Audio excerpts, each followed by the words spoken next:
Desde que conocí a Diego hace 2 años aproximadamente, no han dejado de sorprenderme sus ideas tanto sobre el funcionamiento de la naturaleza como sobre el ser humano como un todo.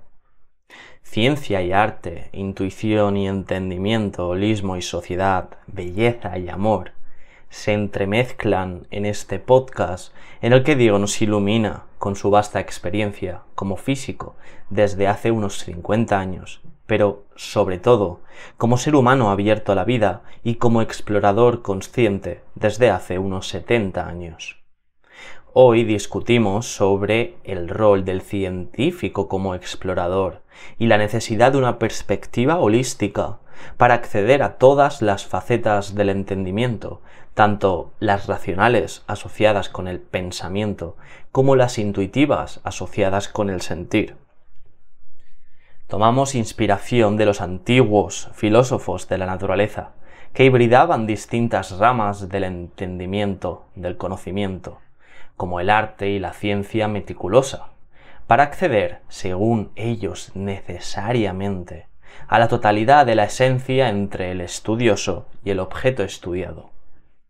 Así pues, charlamos sobre las diferentes manifestaciones que llevan el mismo proceso de plenitud que Diego llama iluminación. Estas manifestaciones pueden ser el súbito entendimiento, cuando nuestra mente relaciona simultáneamente todas las ideas para darle un sentido coherente que uno siente cuando entiende algo y dice, ¡Eureka! Lo he encontrado. Otro ejemplo sería el sentir del enamorado, o la trascendente impresión del que percibe el arte en su totalidad, o la comprensión en la observación de la vida, ya sea en el atardecer brotando, o en la flor en su cenit, en la compasión en el abrazo de un ser querido, y así podría extenderme en un largo etcétera. En definitiva, bailamos con los conceptos que apuntan hacia la apertura holística para reconocer el potencial del individuo, reducir la ignorancia del conocimiento y ser más libres a través de la educación y la exploración. Espero que os enriquezca tanto este podcast como lo ha hecho conmigo. Hasta pronto y paz.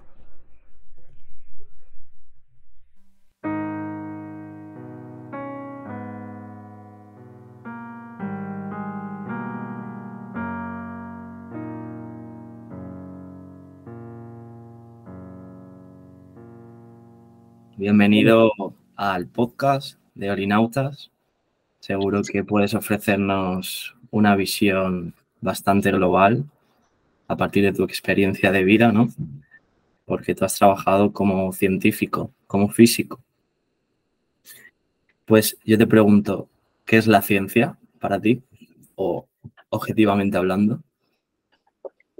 Bueno, antes que nada, gracias por haberme invitado y darme la oportunidad de transmitir la experiencia la experiencia de vida, ¿no? Que cada uno lleva con sí, pero puede ser útil para otros, digamos. ¿Qué es la ciencia? Bueno, yo no me he detenido tanto, digamos, en mi vida a pensar qué cosa era la ciencia, pero la he practicado, digamos, siempre. Un poco sui generis, ¿no? A mi manera, digamos, a mi manera la he vivido.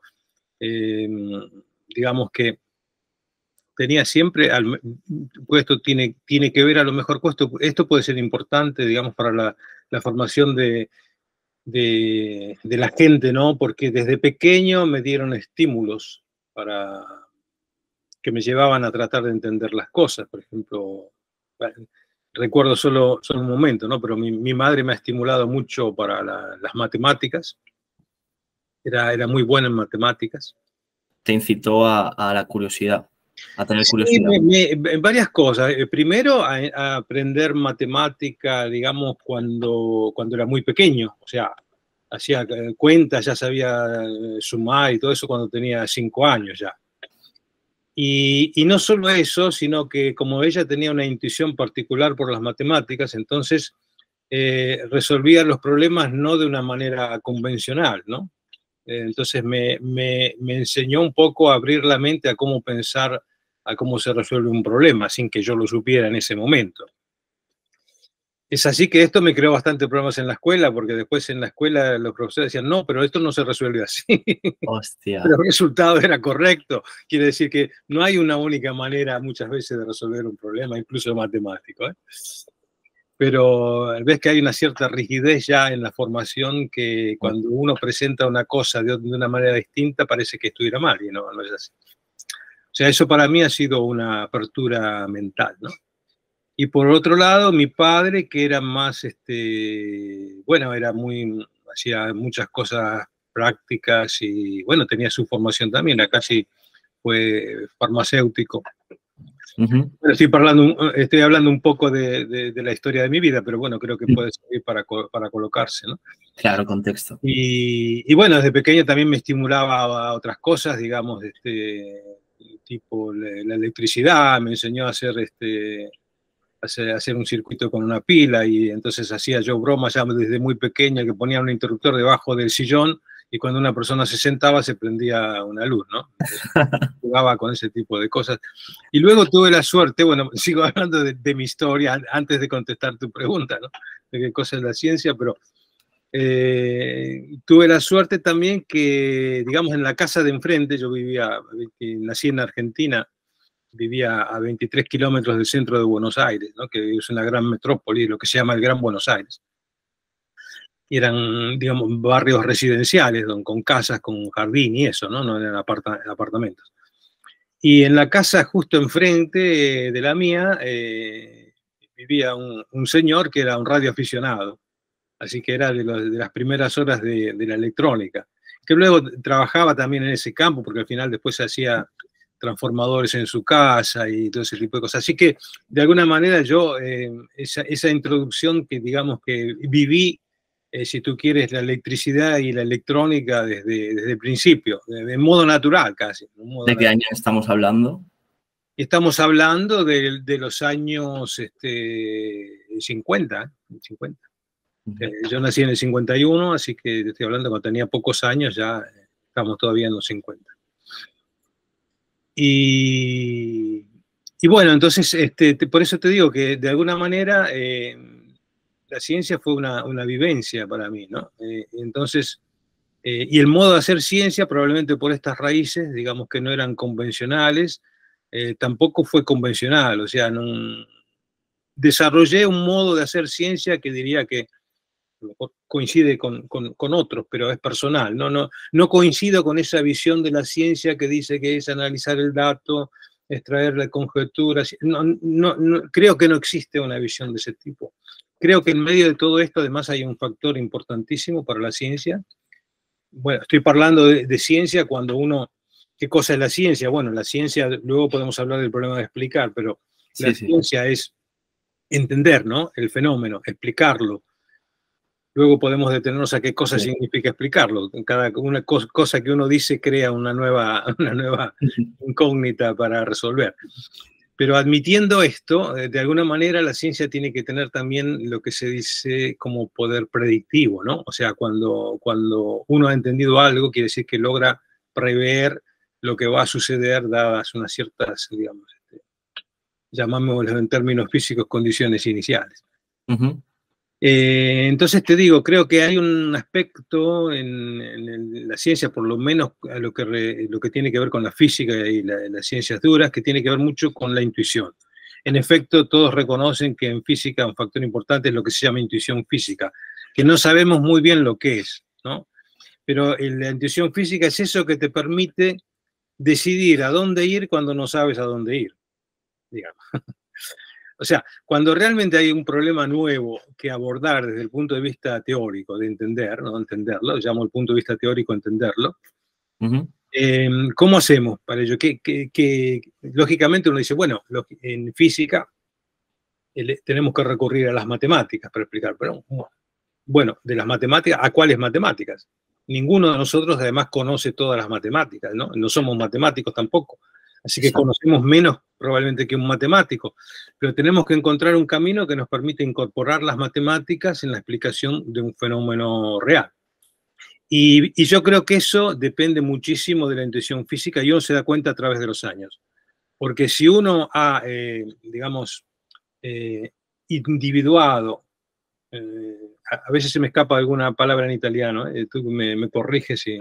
Sí, sí, sí, no te preocupes. Muchos años trabajando en Italia y bueno, entonces mezclo necesariamente las dos lenguas. Pero, digamos, cuando uno ha individuado un camino para recorrer o para comenzar a recorrer. Visualizado, ¿no? Claro, exactamente. Uno se da cuenta, dopo, con el tiempo que el camino era correcto, porque de acuerdo con los resultados.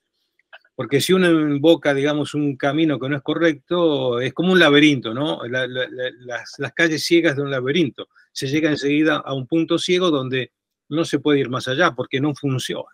Tiene que volver para atrás y pensar una estrategia distinta para ir adelante en la explicación del fenómeno que quiere comprender. Y creo que la intuición en ese juego es lo que permite ganar tanto tiempo, porque uno no puede recorrer todos los caminos posibles siempre volviendo para atrás. Y la ciencia demuestra que a través de la historia de la ciencia, digamos, es evidente en el campo de la física, ¿no? Los grandes descubrimientos en el campo de la física demuestran que esa intuición está siempre presente para encontrar cuál es el camino que realmente hay que seguir. Es interesante cómo has convergido hacia la idea de la intuición y hacia la idea de la creatividad. Cómo las leyes de la física o el orden que uno encuentra son atajos digamos, en el fluir de la realidad, porque bien uno simplemente podría vivir en el presente y quedarse ahí, pero de alguna forma la ciencia y la física en concreto lo que hace es predecir, sí, y lo que hace es unir distintos puntos del tiempo de forma que el conocimiento es antecedido, uno lo sabe a priori. Y te voy a preguntar, ¿cómo crees que el descubrimiento creativo se da? ¿Es como un fenómeno no local, es decir, global, porque estás viendo el futuro de forma intuitiva? No sé qué opiniones tienes sobre ello. Sí, es algo creativo. Es algo creativo. Bueno, te puedo decir mi experiencia. Ahí, no es que puedo dar respuestas sobre esto, porque es un problema muy complejo, ¿no? O sea, mi experiencia es la siguiente, digamos, aprovecho para decir 2 o 3 cositas sobre esto. Cuando uno está trabajando en un tema, o sea, es porque ha identificado un problema primero, porque le interesa, ¿no? Te puedo poner un tema en el que trabajé cuando estaba todavía haciendo la tesis de doctorado, independientemente de la parte físico-matemática, que estudiamos una ecuación especial y demás, junto con Oreste. Sí. Pero también en ese momento me di cuenta que lo que estábamos usando podía describir la percepción musical, un tema que te interesa a ti. Y entonces me puse a estudiar ese tema y estuve estudiando ese tema durante lo estoy estudiando todavía, ¿no? O sea que lo estudié durante muchos años. Y la primera aproximación era el porqué de la presencia de los convergentes de Fibonacci en los intervalos musicales que son armónicos. Entonces de ahí comencé a desarrollar una serie de escalas basadas sobre la sección áurea y ese tipo de cosas. Pero digamos que el eureka, ¿no? Que yo creo que a eso te refieres tú, llegó cuando yo ya había terminado mi tesis doctoral, había venido a Italia y estaba tratando de entender, porque yo, en mi idea, digamos, la consonancia era una especie de estabilidad. La consonancia musical quiere decir tocar 2 notas y que sean consonantes, ¿no? Un simple que armonicen. Sí, pero ¿cómo se llama? Un acorde de 2 notas, ¿no? No de 3 notas, de 2. ¿Por qué uno suena bien y por qué otro suena mal? Es fácil tocar un do y un do sostenido en el piano y suena horrible. ¿Y por qué un do sol suena tan bien? Es una quinta. Sí. Entonces mi idea era que eso estaba ligado a una especie de fenómeno de sincronización generalizada. Era porque de alguna manera se producía una respuesta holística a los 2 estímulos. Pero el resolver eso, digamos, me llevó muchos años, porque no entendía una cosa fundamental del problema que todavía se puede ver en libros de textos y en muchas presentaciones no está entendida, ¿no? Y era el problema de que desde un punto de vista físico, eso representa un sistema que está forzado por dos frecuencias independientes. Entonces la respuesta no puede ser ninguna de esas dos frecuencias porque son independientes, ¿no?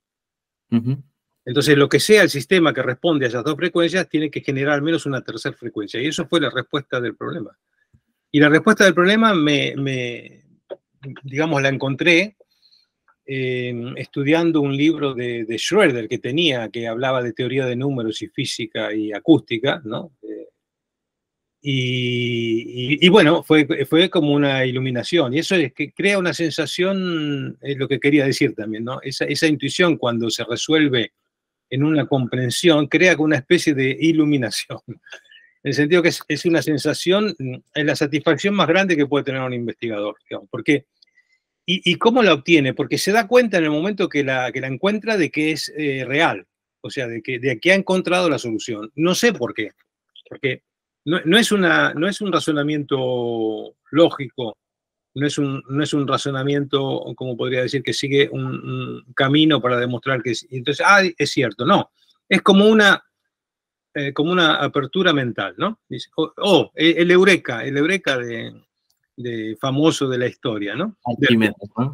Él dijo eureka, se dio cuenta de que tenía razón. O sea, no hizo todo lo necesario como para demostrar de que era una teoría y que tenía, pero se dio cuenta de que era así. Y eso es como una iluminación, digamos, en nuestra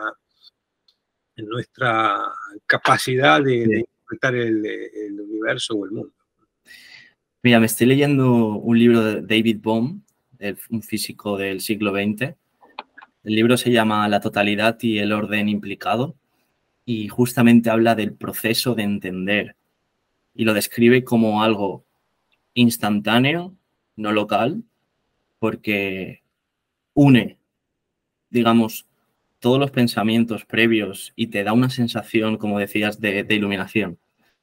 Y me parece fascinante y que no se tiene tanto en cuenta un pensamiento más holístico, porque al final en la mínima lectura o en la mínima sensación, que aunque no tenga mucho que ver con el tema que estás tratando, puedes darte cuenta de eso de manera instantánea. Sí, y hay otra cosa que cuenta también, que es que gran parte de la elaboración, o sea, gran parte de la elaboración que llevan a un resultado científico, cuando se produce esto que dice, lo entendí, ¿no? Se produce a nivel inconsciente, subconsciente sería. Subconsciente. Sí, sí. Inconscio se dice en italiano, subconsciente. Sí. Se produce en el sueño.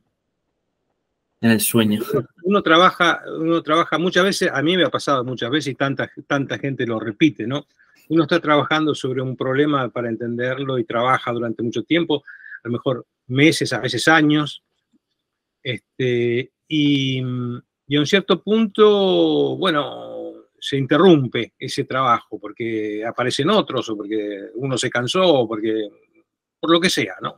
Porque la vida también tiene otros aspectos y a un determinado momento se mueve del libre pensamiento lo que uno está haciendo.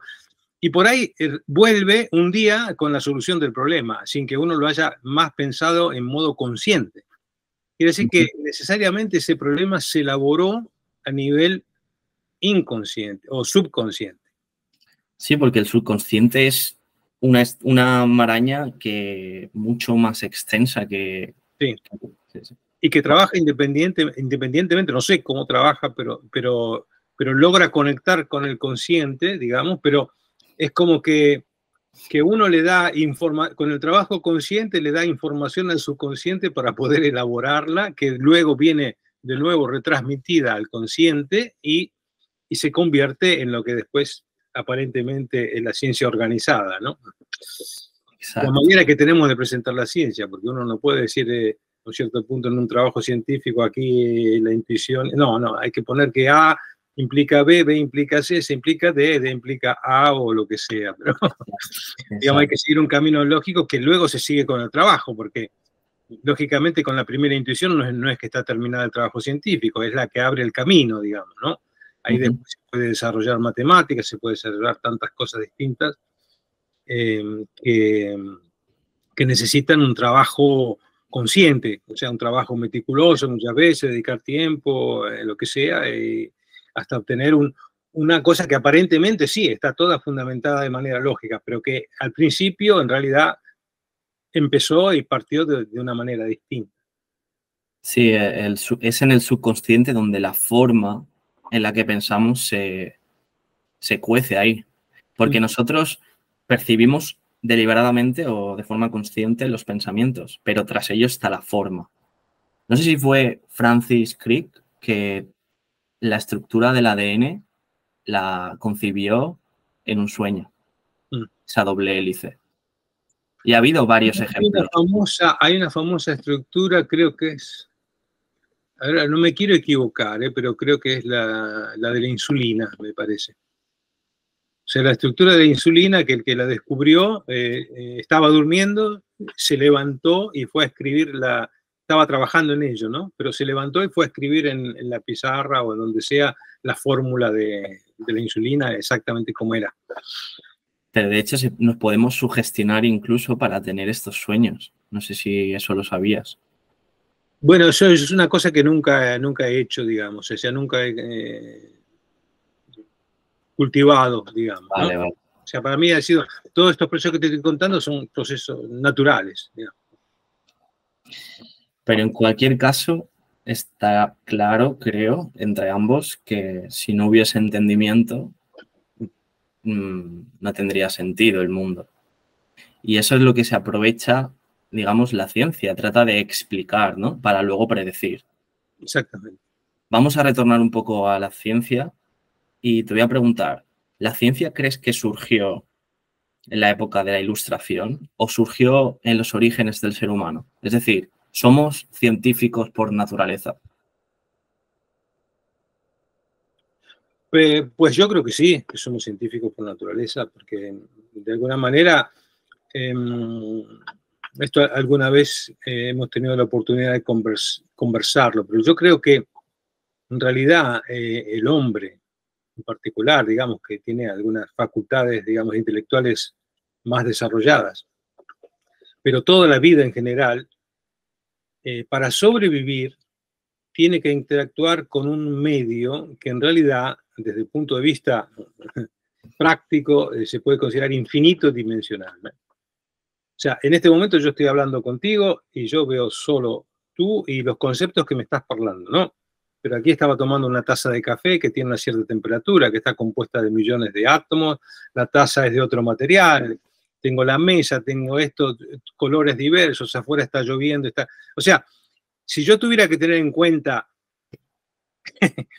en una mínima parte, digamos, lo que está pasando alrededor mío para poder interactuar con ello, no podría sobrevivir porque no sabría qué hacer, no podría tomar una decisión, digamos. Porque la cantidad de variables con las cuales, incluso localmente, ¿no? En este momento, las que estén incluso más cercanas a mí, estoy en contacto, se pueden considerar infinitas. Y no me permiten entender qué es lo que está pasando. Quiere decir que yo, como ser viviente, digamos, ya no te lo digo necesariamente como ser humano, pero como ser viviente, si quiero sobrevivir, tengo que saber que, ¿qué me interesa a mí? Que el café no estaba demasiado caliente para quemarme, por ejemplo. Me interesa saber ahora que estoy hablando contigo y que estamos interactuando con una imagen a distancia, o sea, eso está completamente presente, digamos, en mi conversación. Exacto. Y entonces yo creo que ahí viene un concepto que tiene mucho que ver con la dinámica de sistemas. O sea, ¿por qué como decíamos antes, por ejemplo, la parábola logística? ¿Por qué la parábola logística puede explicar fenómenos aparentemente complejos que involucran millones de variables dinámicas? Bueno, ese es un tema que fue primeramente concebido y desarrollado en la teoría de la sinergética, ¿no? De los modos esclavos.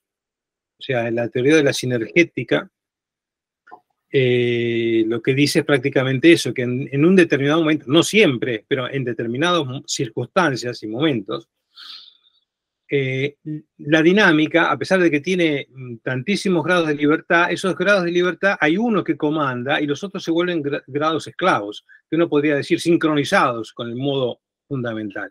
Y entonces todo el sistema se comporta como si tuviera uno o pocos grados de libertad. Y eso es lo que, bueno, yo he tratado de tratar de describir cómo se puede aplicar la teoría de sistemas dinámicos para hacer modelos de sistemas complejos, ¿no? Y entonces lo que ponía eran 3 elementos.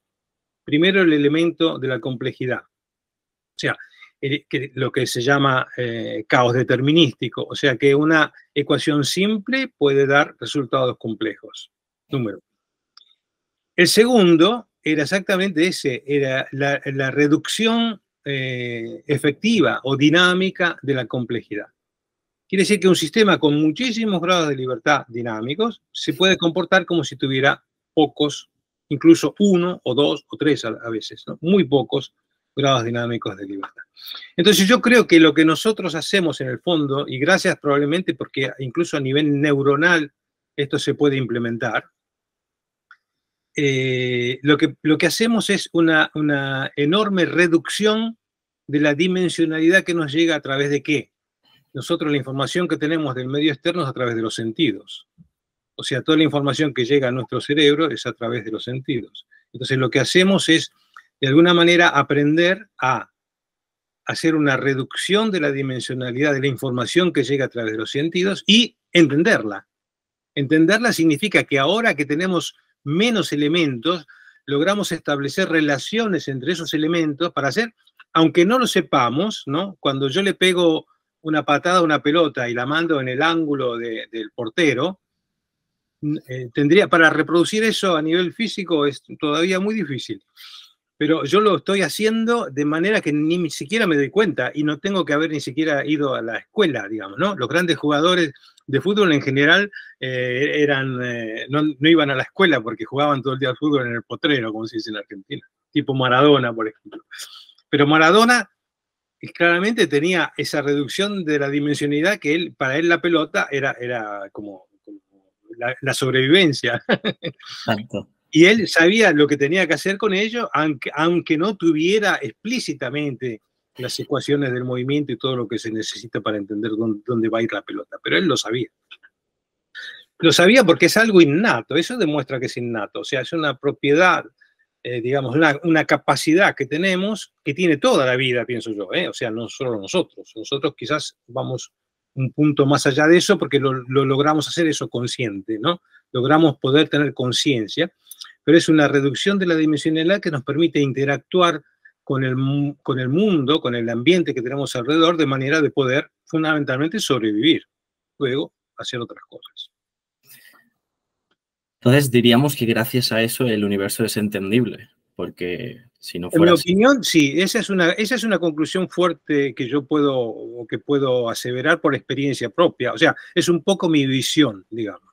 Esa es un poco mi visión, esa la puedo, digamos, proyectar. Me parece que la cosa funciona de esa manera. Nos hemos ahora centrado, digamos, en la parte más de la reducción de los grados de libertad, pero también estaría la parte de la interacción, de cómo se produce esa interacción para lograr un entendimiento. ¿Este dirías que es un entendimiento racional? Sí. Sí. ¿Crees que hay otras formas de comprender, aparte de a través de la razón? Sí, como te decía, por ejemplo, ese fenómeno que se produce que dice, he entendido y ni siquiera sé lo que es, o sea, porque es como una iluminación, claramente no es racional, porque no ha seguido un camino racional. Se produce, se produce.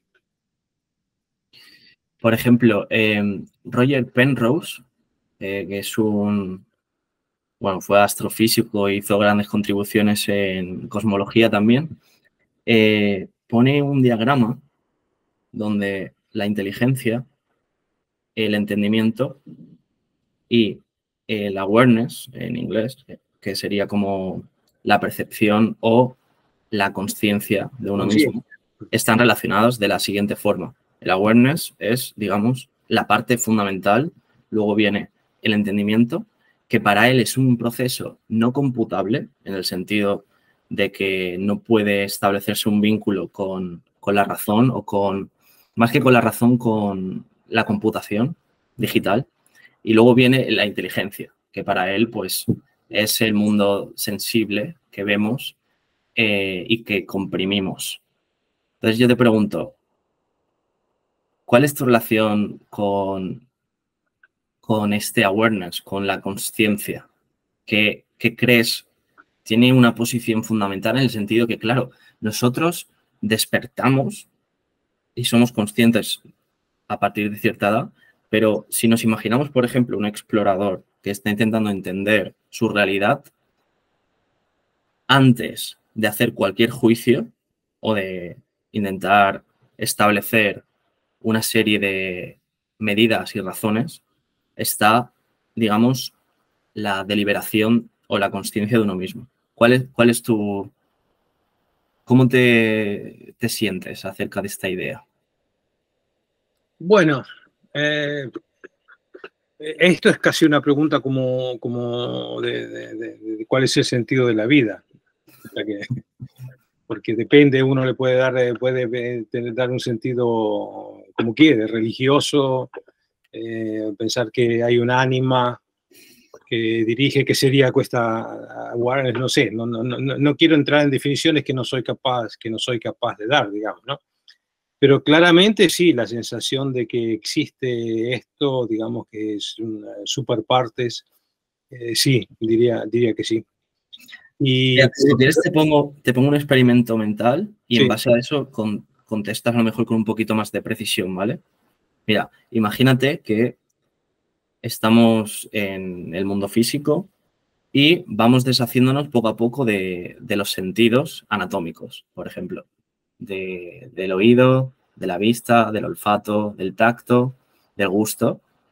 Y yo me pregunto, ¿qué es lo que queda? Pues aún queda el pensamiento, pero sobre todo la capacidad de verse a uno mismo. Aunque no tenga contacto físico, uno es consciente de que existe, aunque sea de forma, porque claro, el pensamiento dicen que no pesa, pero aún así existe. ¿Sabes? Bueno, ese era el experimento. Sí, tú vas a la base de lo que se decía, no pienso, luego existo. O sea, pienso, luego existo, digamos, pero yo no tengo la respuesta. No tengo la respuesta, porque la respuesta es buscarlo a través de la vida, pero digamos, a través de la vida, digamos, estos dos aspectos que tú dices que podría ser más la conciencia activa, ¿no? Lo que uno puede hacer más en el dominio de la ciencia tal cual como la concebimos, que para mí es mi vida, o sea, ese es otro punto, o sea, para mí no es un trabajo la ciencia, o sea, siempre ha sido así y la ha tomado así, en el bien y en el mal, porque digamos, eso trae también sus consecuencias a todos los niveles, pero no puedo concebir mi vida sin la ciencia, sin la ciencia en este sentido holístico, para mí todo esto es ciencia, entonces no puedo concebir la vida sin eso, sería vacía desde el punto de vista de la mía conciencia, digamos, ¿no? Sí, sí, sí. Pero siento la presencia también de una awareness y de aspectos que van, o sea, que no se pueden calificar como científicos en los términos usuales, pero sí cosas que digamos que pueden guiar tu vida o que te pueden dar objetivos o sentido a tu vida, pero eso es una búsqueda que yo creo que en el hombre es común a todas las personas que tienen un poco de conciencia y que no se resuelve nunca, ¿no? O sea, o quizás que yo no la he resuelto, tengo que seguir trabajando sobre ella, pero tengo ideas al respecto. O sea, yo, por ejemplo, tengo otros, llámalos proyectos, ¿no? Que están en relación con una esfera que no es estrictamente científica, que es una esfera de awareness. O sea, ¿por qué? Por decir, bueno, porque de alguna manera todo esto viene colocado, incluso la supervivencia, ¿no? O sea, viene colocado también el ambiente social en el que estamos, es un ambiente. Entonces, la ciencia y el investigador no se puede, como decir, apartar o no tener en consideración el hecho de que vive en una sociedad humana. Y ahí se plantea el problema de para qué se hace la ciencia. Entonces, ese es un problema que yo me planteé, porque yo empecé haciendo ciencia, lo puedo decir con claridad, por curiosidad, o sea, porque tenía curiosidad por todo el universo que me rodeaba. Entonces, por eso hice ciencia. Pero con el tiempo maduré que la ciencia tiene que también que ser necesaria para tener una sociedad mejor. O sea, eso es una cosa que tengo hoy muy, muy dentro de mí. Entonces, probablemente para mí sea más importante tener una sociedad mejor que hacer ciencia. Y entonces yo creo que esos dos planos están ahí, porque no puedo poner en modo, digamos, lógico, en modo matemático, la necesidad de tener una sociedad mejor, ¿no? No lo quiero llamar tampoco ética, digamos, es otro nivel, pero los dos niveles... Es un sentir, a lo mejor, un sentir que tú tienes. Sí, un sentir, sí, los dos niveles están ahí, están ahí. Es un sentir, pero también iluminado, en el sentido que este sentir viene de alguna manera formado, viene alimentado de un aspecto que es muy subconsciente, digamos, ¿no? Que tiene que ver con los sueños, que tiene que ver con las vivencias, que tiene que ver con un poco con holístico, con todo. No lo sabría describir de una manera mejor.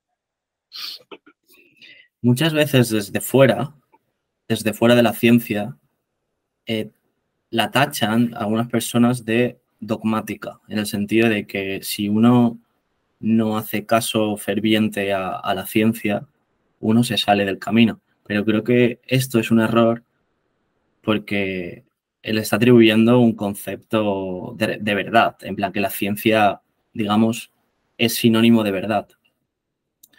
Pero claro, la ciencia en realidad es una metodología que es una de las metodologías, digamos, para mí más eficiente que el ser humano ha encontrado, y no solo eso, sino que es inherente a su naturaleza, porque yo creo que se basa en dos aspectos. Uno es la exploración, que sería básicamente tanto en el espacio de las ideas como la propia naturaleza pudo explorar para que los seres vivos, al final, a través de esa exploración, pudieran converger a la supervivencia.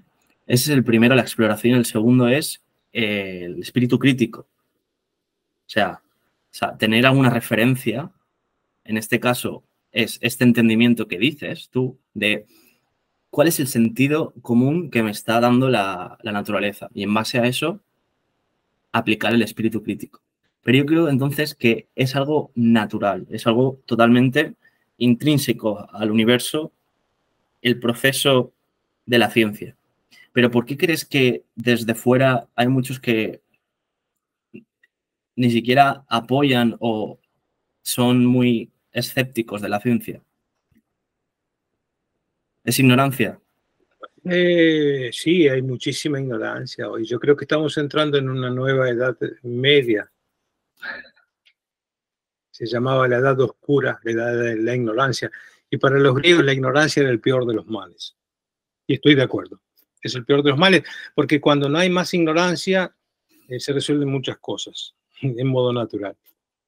Porque, o sea, la ciencia representa en esto el punto de referencia. O sea, desde que Newton, bueno, siendo para reír un poco, ¿no? Le cayó la manzana en la cabeza, que no fue así, pero bueno, desde que se dio cuenta de que las manzanas caían, las manzanas siempre cayeron, no es que van para arriba. Entonces, yo puedo querer la sociedad mejor del mundo, pero no puedo no tener conto de que las manzanas caen. Y si la ciencia me dice que las manzanas caen, y a partir de ahí yo puedo construir una sociedad mejor. Es lo mismo que te decía, yo puedo entender por qué un sonido es consonante, y eso no impide para nada que pueda construir una música sobre la base de la intuición o de lo que sea, digamos, no están para nada en contraposición. Pero el hecho de conocer cómo funciona el mundo ayuda primero a no ir contra las reglas, digamos, de lo que es físico, ¿no? O sea, Y segundo, ayuda a crear mejor. O sea, es un alimento, digamos, para la parte menos racional, digamos, más creativa y más intuitiva del hombre. Entonces, ese es un punto. De lo que está pasando con la sociedad, está pasando que, o sea, ese es un tema que me toca muy de cerca, porque el problema de que en ciencia es necesaria una revolución interdisciplinaria, que significa de alguna manera volver para atrás en el tiempo, porque lo que hacían los científicos del Renacimiento era eso, no tenían que hacían experimento, teoría, arte o música o lo que sea. Era todo uno. Ellos trataban de hacer una unidad del universo y entenderlo. Incluso los artistas. Yo sabes que estoy estudiando ahora un poco por esas cosas de la vida, que no son, digamos, esas casualidades que no son casualidades. Estoy estudiando tanto Dürer como Leonardo, ¿no? Sí. Y los dos sostenían de que, o sea, son considerados como Dürer el mejor, o sea, uno es el padre del Renacimiento italiano, Leonardo, y el otro es el padre del Renacimiento del Norte, que es Dürer. Pero Dürer viene considerado, digamos, era un gran matemático, más que Leonardo, escribió varios libros sobre matemática, los primeros libros escritos en Alemania sobre matemática. Y es considerado como el mejor grabador de todas las épocas, ¿no? Y Leonardo, bueno, estaba justo, si hubiera un libro de Guinness de los récords del arte, ¿no? Se los ganó todo Leonardo, porque tiene la obra más famosa, que es la Gioconda, ¿no? El cuadro más visto, más, es la ícona del mejor cuadro del mundo, es la Gioconda. Luego el más caro, que está en duda si es suyo o no es suyo, pero si es tan importante, digamos, es porque se piensa que puede haber sido suyo, que es el Salvator Mundi, que fue vendido en 450 millones de dólares o euros, no importa, la cifra es increíble. Y luego está el hombre vitruviano, que es considerado el dibujo más importante, no el cuadro, digamos, como pintado, sino el dibujo más importante. Y estos hombres, los dos, sostenían, y lo han escrito, porque es importante que no olvidarse de lo que ellos mismos han dicho de cómo hacían arte y cómo lo pensaban, de que esa representación que eran tan capaces, bueno, hablemos de los dibujos anatómicos de Leonardo, ¿no? Que hacían de la realidad, decían que era un elemento fundamental para entender la realidad. O sea, que esa representación perfecta, era lo mejor en su momento, fue lo mejor que había hasta ese momento, ¿no? Y decían ellos que era un paso necesario como para hacer ciencia, o sea, para entender. Y lo hacían este arte como ciencia, en realidad. Esto golpea bastante, ¿no? Entonces, como me decías, ¿qué es lo que está pasando hoy? Está pasando que esta división del saber se ha profundizado cada vez más, ¿no? Y entonces prácticamente cada uno se localiza en hacer una pequeña parte y ignora totalmente, o sea, impide de hacer conocimiento o una progresión holística, porque somos ignorantes de lo que hacen, incluso en el mismo campo, ¿no? O sea, un físico de partículas con un físico acústico tienen poco que ver, digamos, ¿no? Pueden hasta hablar de idiomas distintos. Exacto. Estoy hablando de física, no hablemos con un biólogo o no hablemos con un psicólogo, para decir. Entonces, ese es un problema, es una fragmentación. En vez de una unificación, hay una fragmentación del saber. Esto lo comenta David Bohm bastante. Sí. Hay luego de eso, hay un aumento, lógicamente, ha habido un aumento exponencial del contenido. Algún contenido es discutible, pero lógicamente eso hace que una persona sola no pueda, digamos, adquirir todo el contenido, digamos, de conocimiento que existe en el mundo. Es absolutamente imposible. Entonces, digamos que la ciencia en ese sentido tiene que cambiar a una ciencia de interacción, donde cada uno aporta la parte en la cual se ha especializado, pero en un diálogo, no en un monólogo.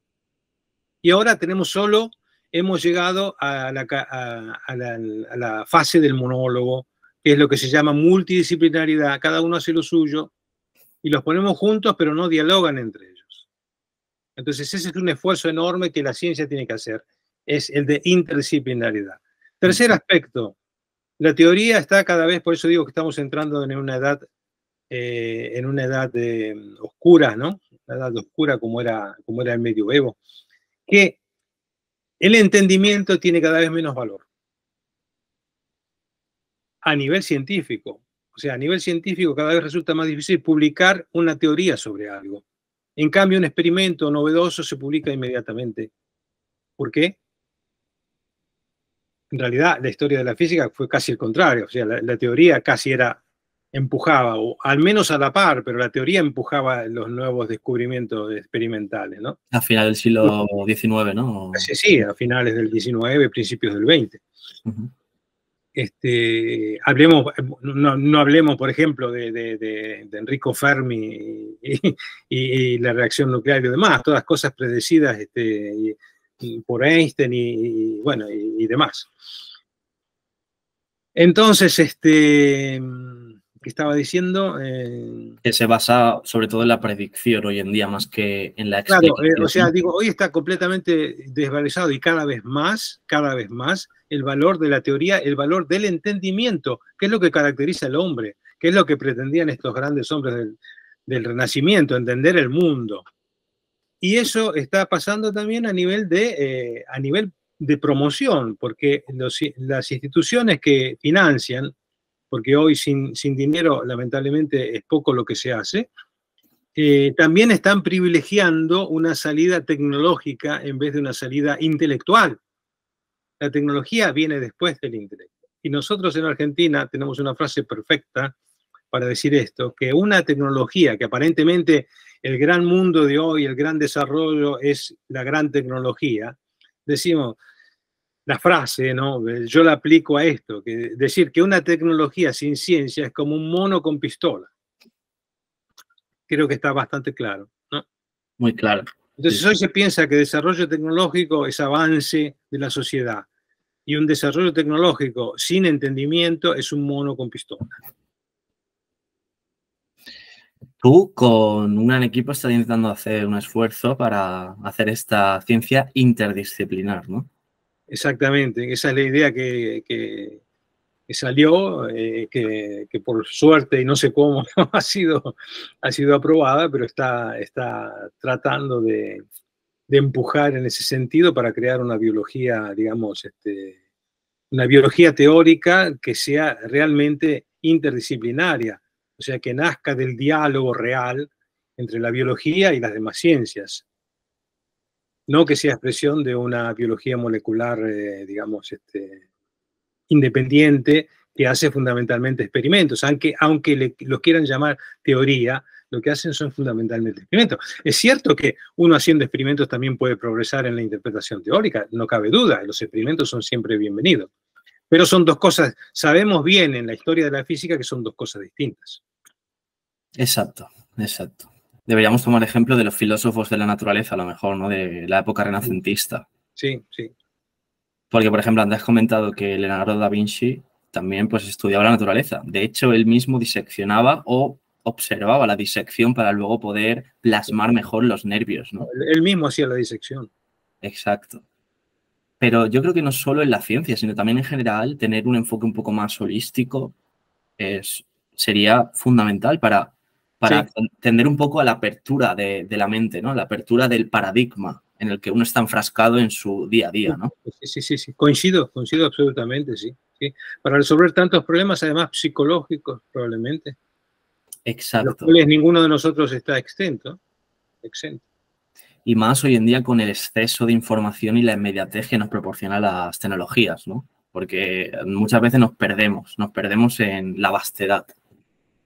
Me gustaría preguntarte, entonces, que, como bien has dicho, el entendimiento se está perdiendo un poco, ¿no? El entendimiento de la realidad, incluso de muchas veces por qué hacemos las cosas, porque el piloto automático o la inercia de la sociedad nos arrastra a veces. Yo te pregunto, ¿cuál es la diferencia? No sé si has pensado esto alguna vez, entre conocedor en el sentido de que uno puede conocer, y sabio, sabiduría. Porque claro, por mucho que nosotros tengamos información también de diferentes campos, eso nos hace sabios. No. O sea, hay exactamente un libro famoso de Toraldo de Francia, donde definía el... ¿Cómo se llama? ¿Te acuerdas? Ay, te lo tengo que buscar. Vale, vale. Pero hacía la definición de el ignorante ilustrado. Qué bueno. Sí, el ignorante que tiene mucho intelecto, ¿no? El ignorante ilustrado. Así que yo pienso que la ciencia sin sabiduría es el ignorante ilustrado. O sea, el hombre tiene que entender a la sabiduría, lógicamente.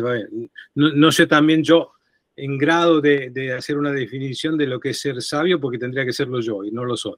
Así que, pero digamos que la tendencia sí, la tendencia, entiendo que la sabiduría es saber vivir, saber cómo convivir y saber cómo contribuir a la vida de toda la humanidad. Yo creo que esa es la sabiduría. Y la sabiduría es difícil y no es conocimiento. O sea, es conocimiento, pero conocimiento de otro tipo, digamos, ¿no? Uh-huh. Entonces, las dos cosas tendrían que marchar juntas, si bien creo que las condiciones de la sociedad hoy no lo permiten, no lo favorecen, no lo quieren. Pero eso no es un fenómeno natural, ¿eh? O sea, eso es porque hay intereses, o sea, no podemos olvidar que vivimos en un mundo que se ha monetizado, ¿no? En un mundo donde solo cuenta el interés material.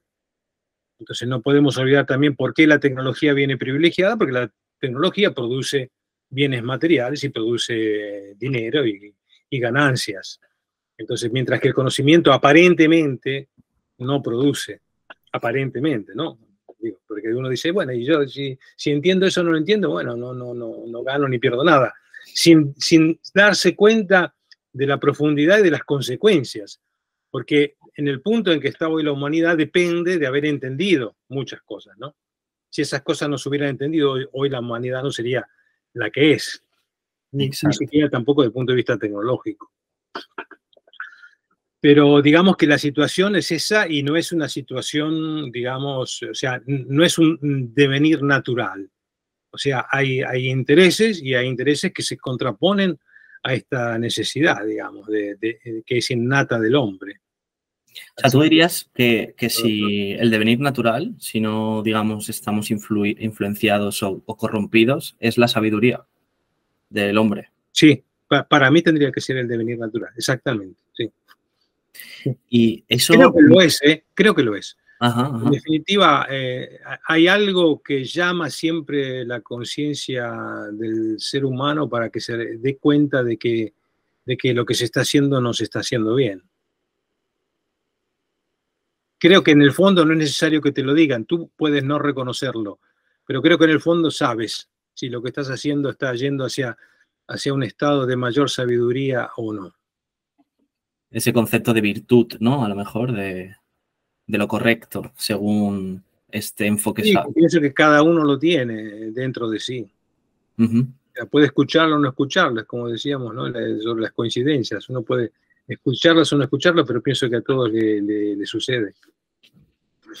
Y esto nos lleva de nuevo a la awareness, para mí, a la conciencia, porque yo creo que la diferencia fundamental entre conocedor y sabio es que el conocedor, digamos, describe lo que es y el sabio, de alguna forma, siente y reconoce su ignorancia.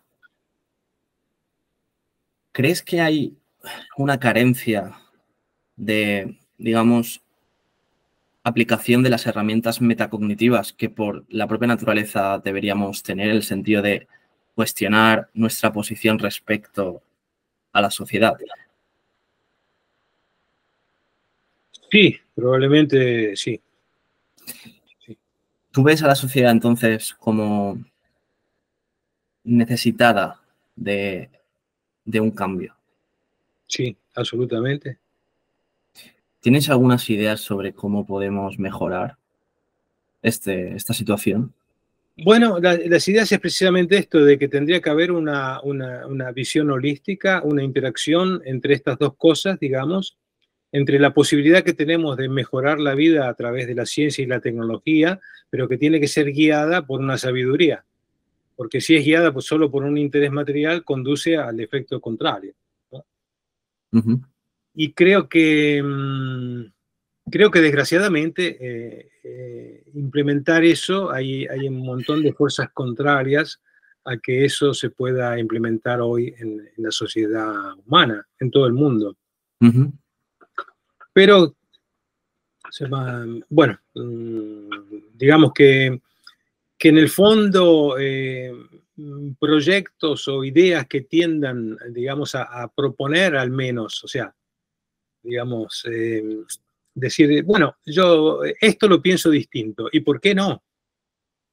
Y entonces habría que tener la fuerza y la capacidad de ir a proponer lo que uno piensa, simplemente como para mantener la diversidad del pensamiento, porque como estamos perdiendo la diversidad biológica, estamos perdiendo la diversidad del pensamiento, se tiende a pensar cada vez más a través de eslogans, ¿no?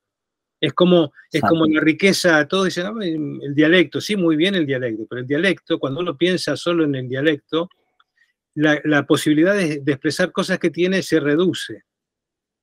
O sea que el dialecto es un medio de comunicación fantástico para quienes manejan el mismo dialecto porque es muy eficiente, ¿no? Porque con poca expresión enseguida uno sabe lo que quiere, pero luego no le permite ir mucho más allá. Por eso está hoy tan reconocido que los niños, cuando tienen más de un idioma en edad pequeña, tienen una mente mucho más abierta. Es todo lo contrario, porque saben que una palabra no significa solo eso, sino que es una convención y que puede haber otra forma de expresar eso. Y que cada una de esas formas tiene diferentes matices. Entonces uno se da cuenta de que hay todo un continuo, que no es blanco o negro, ¿no? Entonces, Qué bueno sí, eso. sí. En plan, la diferencia entre la palabra, digamos, y lo que uno representa. Porque bien, dos lenguajes. Sí, por ejemplo, que los nórdicos tienen para la nieve, tienen como 20 palabras distintas, porque si la nieve es blanca, claro, si es seca, si forma hielo, y mientras nieve es nieve. Exacto. Pero claro, entonces, ¿cómo vamos a expresar todo eso? Porque no tenemos conocimiento de esas formas distintas de la nieve, ¿no? Entonces, aparentemente no hay la necesidad, pero si tenemos esa potencialidad, tenemos siempre una potencialidad de generar cosas que es más amplia, ¿no? Y más precisa, por otro lado, también. Sí, yo pienso que lo fundamental es la forma de pensar que nos inculcan desde pequeñitos. Sí. La educación es totalmente imprescindible, ¿no? Sí, absolutamente, sí. ¿Qué elementos crees en la educación que deberíamos implementar para intentar afianzar esta apertura de mente? Yo creo que, o sea, bueno, ahí no me quiero enfrentar con psicólogos y cosas, porque tampoco es mi tema y no logro manejarlo, pero en mi opinión, los niños tendrían que ser formados desde más pequeños, sin ningún tipo de forzatura, pero ser expuestos a todo lo que nosotros poseemos que les puede, digamos, que les puede hacer crecer, ¿no? Y, o sea, con eso me refiero a todo, o sea, desde las artes manuales al pensar, a la matemática, a lo que sea, ¿no? Y en más temprana hacia la edad es más fácil el aprendizaje, yo creo, y eso da la potencialidad, me parece, a la persona de expresarse en el futuro, porque tiene los elementos para saber de qué está hablando, ¿no? Y no que llega al momento que tiene que ir a la universidad y dice, ¿y tú qué vas a estudiar? Y bueno, yo no tengo la más pálida idea de lo que voy a estudiar, porque no hay una continuidad, porque llegó a ese punto sin haber creado ninguna expectativa, ¿no? Y no haber hecho ninguna conexión entre no haber hecho una creatividad incluso de su vida, porque no se lo han permitido tampoco, ¿no? Porque luego el saber curricular es realmente una cosa, bueno, ya que me preguntas en la educación, yo te he dicho al principio, pero luego en el desarrollo, lógicamente estoy completamente contra el saber curricular. Yo creo que el saber tiene que expresarse como lo demuestra la ciencia a través de la acción. O sea, mejor dar un problema, resolverlo y saber cómo se hace, que saber de memoria un libro entero, que no sirve para nada. Bueno, en física lo sabemos eso porque cuando nos hacían hacer los exámenes de física son con el libro abierto, porque si tú no sabes, no te vas a estudiar el libro de Landau el día del examen, no sabes ni lo que quiere decir, digamos, ¿no? Con el título del problema que tienes que resolver. Y es eso. O sea, pon a la gente a trabajar. Eso lo hizo además bueno, probablemente en la historia, te digo, yo no soy experto en el tema de la didáctica, si bien he hecho también algunas experiencias, ¿no? Para difundir la ciencia en las escuelas y eso, he hecho unas cuantas cosas. Al final, si me pongo a recordar, algunas cuantas. O sea, alguna experiencia tengo en el tema. Sobre todo para tratar de llevar la matemática a la escuela aquí, que prácticamente Italia, no obstante tener Leonardo da Vinci, grandes matemáticos como tiene, es donde muchos estudiantes eligen lo que van a estudiar en la escuela secundaria, incluso en la universidad, de acuerdo al contenido matemático. Si tiene matemática, no. ¿Entiendes? O sea, como matemática como exclusión, eso te da una idea. Están muy sesgados, ¿no? Yo intenté llevar la matemática a través de la música, del sonido, tratando de explicar que hay matemática en la percepción musical y ese tipo de cosas. Bueno, pero ¿qué te estaba diciendo? Entonces lo que decía que estoy completamente contra el saber curricular y que ha habido una experiencia muy importante que fue la de húngaro que fue premio Nobel, por otro lado, ¿no? Von Békessy, que hizo la primera teoría de la cóclea, en realidad estudiando cócleas de elefante. Y él tenía una manera de llevar el trabajo en la universidad que era completamente, digamos, diferente a lo que se considera, digamos, canónico, ¿no? Sí. Entonces lo que hacía era participar y hacía crear proyectos y trabajar y eso, y entonces guiaba y daba el complemento necesario, pero obtuvo resultados extraordinarios, pero era muy mal visto.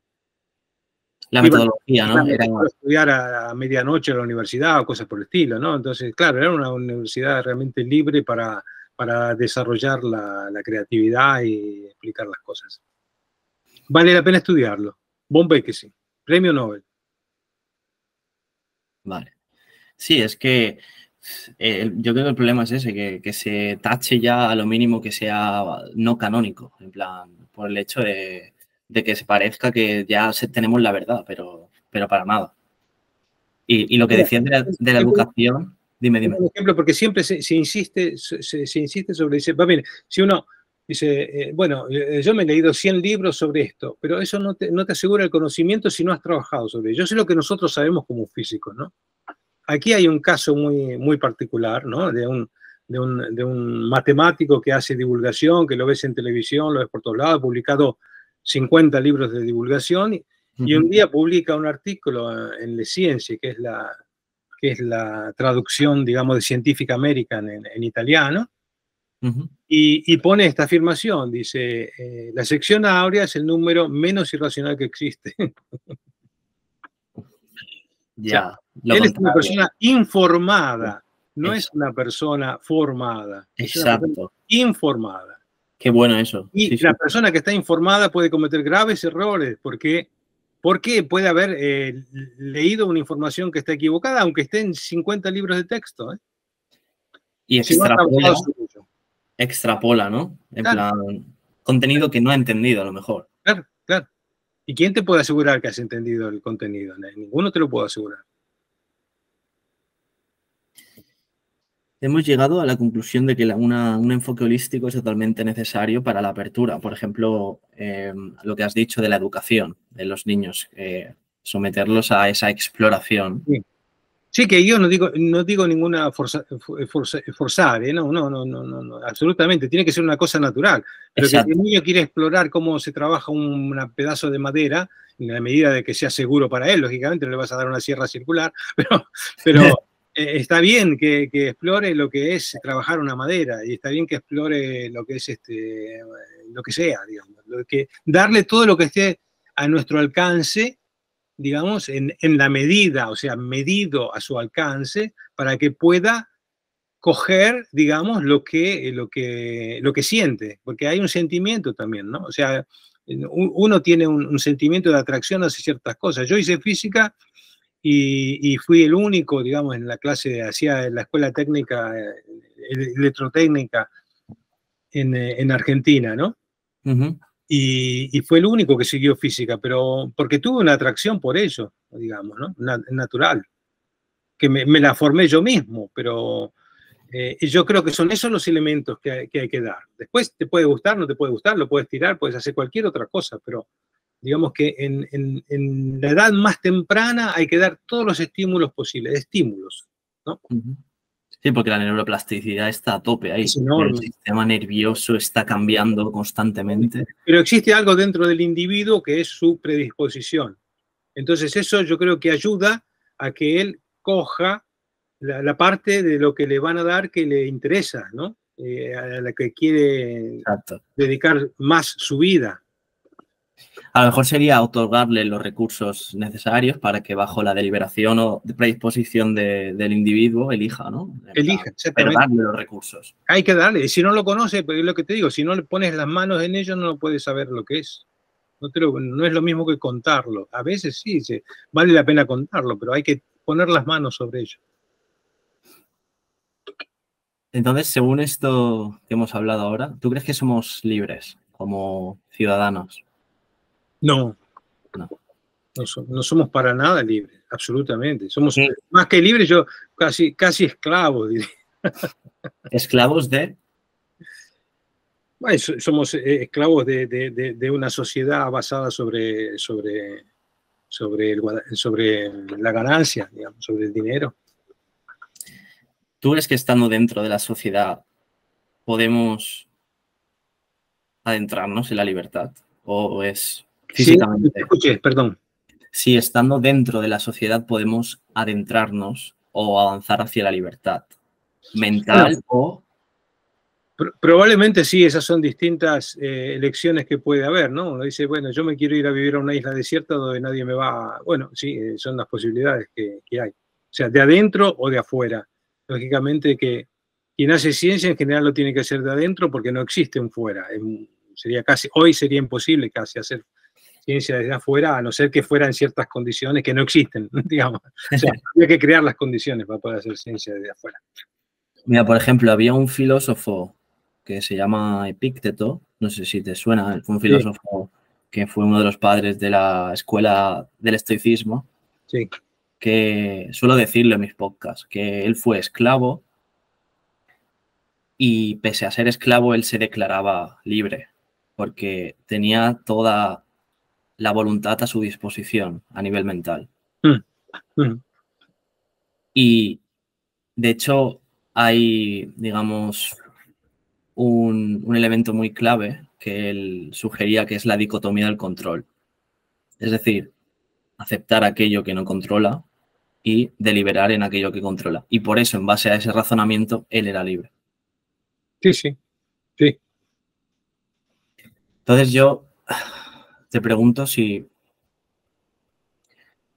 aparte de la exploración, digamos, que podríamos seguir para luego ya a través de la intención elegir, podríamos o podrían enseñarnos desde pequeñitos herramientas para poder tener una salud mental más razonable. Porque estamos viendo últimamente que el índice de depresión e incluso de suicidio está aumentando. Absolutamente sí. Absolutamente sí. Creo que sí, absolutamente, y que tenemos los medios además para hacerlo, utilizando psicología y un enfoque interdisciplinario, absolutamente sí, y sería absolutamente necesario. Quería decirte sobre la libertad, que el hecho de que uno trata de ejercer la libertad desde adentro de un sistema y que eso tiene un precio muy alto, digamos, ¿no? O sea, y lo puede hacer en distintas maneras, ¿no? O sea, depende hasta dónde expresa su libertad, digamos, y cuánto depende si esa libertad, digamos, es conveniente al sistema o no lo es, digamos, ¿no? Si esa libertad no es conveniente al sistema, digamos, las consecuencias son a todos los niveles. Por ejemplo, Exacto. yo nunca renuncié, o sea, no me considero, digamos, un gran... que haya hecho todo lo posible para ser libre. No, a lo mejor me he convertido en esclavo yo mismo a veces, pero he mantenido siempre, tratado de mantener mi libertad de pensamiento, ¿no? Como dices, lo que no puedo controlar, no lo puedo controlar, pero al menos la libertad de pensamiento y la libertad de decidir después qué hago yo con mi pensamiento, he tratado, no puedo asegurar que sea así, pero que he tratado de mantenerla. Y digamos que eso me ha costado un precio importante, como carrera, como en tantas situaciones distintas. O sea, eso ha tenido un precio grande. Pero no cambio mi libertad ni los resultados que obtuve por el precio que he tenido que pagar y que estoy pagando, porque lo estoy pagando. Es cuestión de prioridades, ¿no? Sí, sí. En definitiva es una evaluación que uno hace dentro de sí mismo, ¿no? Y dice, bueno, en un cierto punto uno tiene que elegir. Dice, bueno, ¿qué quiero hacer? Dice, hago como donde vas Vicente, donde va la gente, o decido yo por mí mismo dónde quiero ir. Sí, seguir al rebaño, pero no porque esté algo normalizado significa que sea lo correcto. O sea, exactamente. Está claro. Y más en una sociedad que actualmente muchas veces promueve comportamientos que te pueden llevar a la enfermedad, tanto física como mental, como es la comida, el tipo de comida, el tipo de pensamiento, los estímulos, la inmediatez. Así que es más importante hoy en día, más que nunca, enfatizar estas herramientas. Sí, sí. Vamos a cambiar de tema, vamos a ir un poco más a las matemáticas o a la física y lo vamos a combinar, de hecho, con la experiencia humana, a ver si podemos hacerlo. Los teoremas de incompletitud de Gödel nos dicen que un sistema formal, por, digamos, muchos axiomas bien puestos o coherentes que tenga, es incapaz de demostrar su propia consistencia o completitud. ¿Crees que esto puede relacionarse de alguna forma con nuestra capacidad explorativa?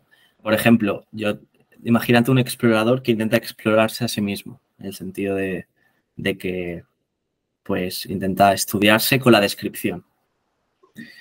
Es posible que, porque claro, Gödel lo que hizo fue demostrar esta incompletitud a través de la autorreferencia. La autorreferencia en un sistema formal. Entonces es posible que llegue a una contradicción el explorador. Entonces, bueno, ya sabes que el problema más difícil es conocerse a sí mismo, ¿no? Realmente tiene razón Gödel, es imposible conocerse a sí mismo. Es el kit de la cuestión, ¿no? Del por qué. Sí, sí. Vale, entonces, vamos con una pregunta parecida a mi aspecto, que es la diferencia entre la información digital y la analógica. ¿Podría la analógica tener algo que decir sobre aspectos importantes de la vida o de la consciencia incluso? Porque creo que en el ámbito científico nos centramos bastante en la información digital, por ejemplo, el código genético, pero ¿crees que podría ser fundamental la analógica también? Bueno, desde mi punto de vista no haría una gran distinción, digamos, porque Vale. En una visión que no es científica, más bien intuitiva, si quieres, que tengo de cómo funciona el universo, yo lo veo como un universo discontinuo, lo veo como un universo digital. Pero lógicamente cuando uno cambia escala, es una cuestión de escala. O sea, cuando las medidas espaciales son grandes, la unidad espacial es tan pequeña de que se vuelve analógica. Continua. Y lo mismo pasa con el tiempo y lo mismo pasa con las otras magnitudes macroscópicas. O sea, mi impresión es esa, en que en realidad hay una transición entre el digital y el continuo y el analógico que no es una contraposición. Lógicamente que cuando uno habla del analógico, habla del macroscópico. O sea, habla de propiedades que ya van en la dirección que decíamos nosotros, de la comprensión, de la reducción de la dimensionalidad, de una serie de cosas que no se hace con el microscópico, se hace con el macroscópico. Entonces, probablemente todos esos aspectos que comentábamos van sobre la parte analógica, más que sobre la parte digital. Ujú. Sin saber bien cómo puede influir la parte digital en la parte analógica, porque probablemente ahí hay una interrelación que puede ser importantísima, pero que por ahora al menos yo no tengo idea de cómo puede actuar. Vale. Mira, por ejemplo, hay un neurocientífico que hizo una colaboración con un compañero, no sé si era físico, ahora no recuerdo, sobre cómo las propias leyes de la física, que esto lo comenté en la conferencia de Belgrado ahí, pueden integrar, digamos, información continua en la materia orgánica. Por ejemplo, en los anillos de los árboles. Ujú. Entonces ellos sugerían que este tipo de información era analógica y que de hecho tenía mucha influencia o total influencia sobre el sentimiento y la emoción, por ejemplo. Era una hipótesis que ellos hicieron y llamaron a este tipo de información godeliana, precisamente porque no puede formalizarse con un sistema digital, digamos. Y me parece bastante interesante que haya este tipo de hipótesis porque no está mal esa exploración, ¿no? Sí. Porque a veces damos por asentado de que todo puede sistematizarse, pero el propio teorema de incompletitud nos dice que hay limitaciones propias. Sí. Yo en ese sentido tengo una posición, o he adquirido una posición pragmática. Ujú. En realidad, bueno, te cuento un poco una parte de la historia también, de cuando era pequeño era absolutamente desorganizado. Mi escritura era un desastre, no se entendía, incluso en la escuela secundaria. Después empecé a estudiar física por mi cuenta, cuando decidí estudiar física, y en realidad una de las motivaciones que me llevó a estudiar física era que yo tenía muchas ideas matemáticas, pero no lograba llevarlas a una conclusión. O sea, me perdía, digamos, en el desarrollo matemático y al final, o sea, yo tenía una idea, pero no lograba conectar la matemática con la idea. Y entonces fue una conclusión razonada. Digamos, yo necesito tener una formación más formal sobre el aspecto de la matemática, de la relación con la física y demás, para poder llegar a eso, ¿no? A poder conectar estos dos mundos. Pudiera ser que tus intuiciones no fueran plasmables o que necesitabas más. Sí, necesitaba, digamos, tener una formación que me permitiera encuadrar más formalmente, digamos, la parte intuitiva, digamos, como para poder desarrollarla. Por eso me puse a estudiar física, realmente esa fue porque me gustaba la física, pero la motivación es esa, que yo veía una dicotomía, digamos, entre la parte matemática que no lograba llevarla a la aplicación de lo que fuera, digamos, ¿no? Exacto. No lograba conectar esas cosas por una desorganización de la parte formal. Digamos. Era desorganizado y no tenía orden. No es que ahora soy muy organizado, pero digamos, he logrado superar esa fase. Pero ¿no le das entonces una posibilidad a que esas intuiciones que tú tenías no pudieran hacerse formales? ¿O crees que 100%? Bueno, yo sobre eso, pero tampoco me preocupo demasiado. Quería decirte, era ese punto que tenía una posición pragmática. Que en realidad, okay. En realidad yo pienso que si uno puede imaginar una cosa, probablemente esa cosa sea de alguna manera describible y realizable, si no, uno no la podría imaginar. O sea, para mí la imaginación es parte, de alguna manera, parte de la realidad. Sí, por supuesto. Entonces, no veo una incompatibilidad. Puede haber una incompatibilidad con el mundo como lo conocemos físico, pero forma parte de otro aspecto de la realidad. Pero habría que ver si la realidad es describible en términos digitales. Exactamente. Puede ser que Wheeler, no sea. ¿no? Pero por eso digo, yo en ese sentido tengo respecto de las teorías, soy muy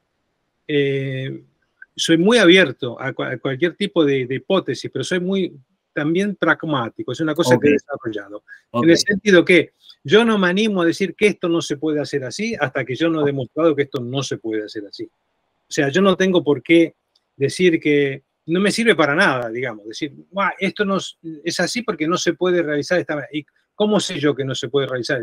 Ni siquiera lo he intentado, quiero decir, ¿no? O sea, es como un poco la objeción que hacía yo al hecho de las matemáticas necesarias para la biología, ¿no? O sea, yo ni siquiera conozco todas las matemáticas, conozco una pequeñísima parte. Entonces, no puedo afirmar que la matemática que hoy tenemos a disposición nos sirve para explicar problemas importantes de la biología que todavía no fueron explicados. Primero tengo que explorarlo, digamos. Lo que no quiere decir que haciendo esa exploración me invente nuevas matemáticas porque el problema me lo sugiere, ¿no? Como ha sido con la física. O sea, ha habido un intercambio de ese tipo, ¿no? La problemática puede exigir, o la teoría matemática, qué sé yo, como por ejemplo con la geometría no euclídea era pronta, ¿no? Para explicar la relatividad. Y yo en ese momento se hubiera dicho, no, mira, la relatividad no se puede explicar porque la matemática no la explica, ¿no? Bueno, no lo sé, es una dicotomía que no nos lleva a ganar mucho, poner, digamos, prohibiciones sobre cosas que no hemos explorado digamos, con la profundidad adecuada, ¿no? Digamos, es un poco un cambio, ¿no? A lo mejor con la edad o no sé qué, pero es como un cambio porque me siento bastante pragmático en el sentido y me gustan mucho las consecuencias filosóficas de la ciencia, pero no me gusta el contrario, no me gusta hacer una filosofía donde se pelean por decir que esto es así o así, cuando en realidad nuestro nivel de conocimiento está muy, muy por debajo de eso. Estamos todavía muy por debajo, desgraciadamente. Me gustaría que supiéramos mucho más, pero estamos a un punto en el cual no podemos decidir sobre grandes temas filosóficos. ¿Por qué? Porque el conocimiento es así, es poco, es objetivamente poco. Tenemos una ilusión quizás, ¿no? De haber